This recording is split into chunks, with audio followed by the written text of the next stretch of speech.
De filosofische ekster, een fabel.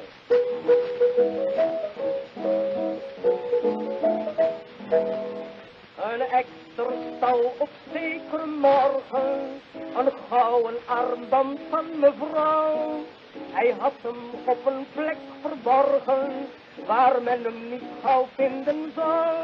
Maar een papegaai ging hem verklappen, men sloot hem in een donker hok. En Lorre lachte en maakte grappen, toen de arme ziel zijn cel betrok.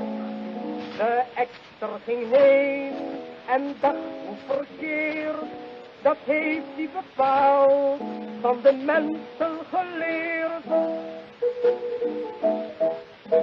Toen de ekster weer was vrijgekomen, nadat hij een jaar gezeten had, heeft hij maar gauw de vlucht genomen, ver van die grote mussenstad.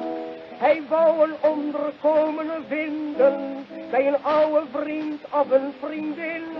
Maar waar hij kwam, hij vond geen vrienden, men liet de stumpers nergens in. De ekster vloog heen en dacht hoe verkeerd, dat hebben ze vast van de mensen geleerd.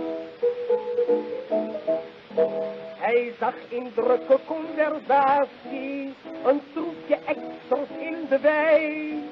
Hij dacht, ik ben van de permitatie, en kwam er dus maar kalmpjes bij.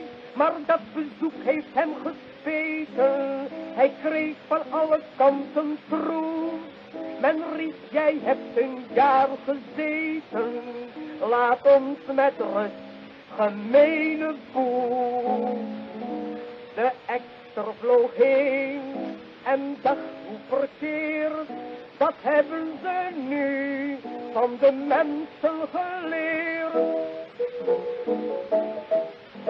Zo zwierf de ekster vele dagen ten prooi aan honger en verdriet. Hij durfde nergens hulp meer vragen, daar zijn familie zelf verstiet. Hij wilde werken als tevoren, maar daarin heeft hij zich vergist. Steeds moest hij van zijn misdrijf horen, en zo werd hij recidivist. Terwijl hij weer stal, dacht hij het is verkeerd, maar dat heb ik nu van de mensen geleerd.